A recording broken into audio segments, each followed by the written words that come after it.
Oui, c'est une déclaration de guerre. C'est une déclaration de guerre. Entre Radio France et les médias Bolloré, la guerre est déclarée. Tout a commencé le 5 septembre avec cette séquence entre les journalistes Patrick Cohen et Thomas Legrand en discussion avec deux cadres du Parti socialiste dans un café parisien.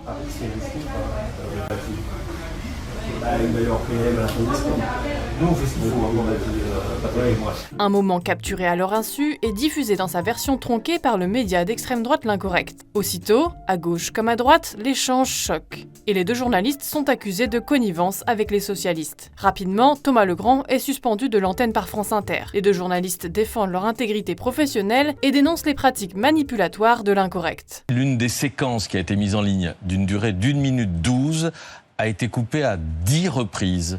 10 points de montage qui sont visibles à l'œil nu, ce qui laisse penser que cette vidéo a été volée et montée dans le seul but de provoquer une interprétation biaisée et malhonnête, en clair pour nous nuire. Du pain béni pour les médias du milliardaire Vincent Bolloré, qui dédie des heures et des heures d'antenne à la polémique. Un sujet qui concerne tous ceux qui nous regardent ce matin, tous les contribuables qui, par leurs impôts, financent l'audiovisuel public en France. Cette affaire qui est une affaire politique, une affaire médiatique, c'est un séisme. C'est les prêcheurs de bonne parole qui sont pris la main dans le pot de confiture. Tout est dit et bien dit, notamment sur cette antenne, uniquement sur cette antenne. En plateau, plus que les deux éditorialistes mis en cause, c'est le service public de l'audiovisuel dans son ensemble qui est ciblé et accusé d'impartialité. Un outil public financé par le français finance de façon illicite un parti politique. La droite devrait dire je ne vais plus sur le service public. Boycott du service public quand tu es un homme de droite. C'est rageant de se dire qu'avec notre argent, c'est ce qu'on finance.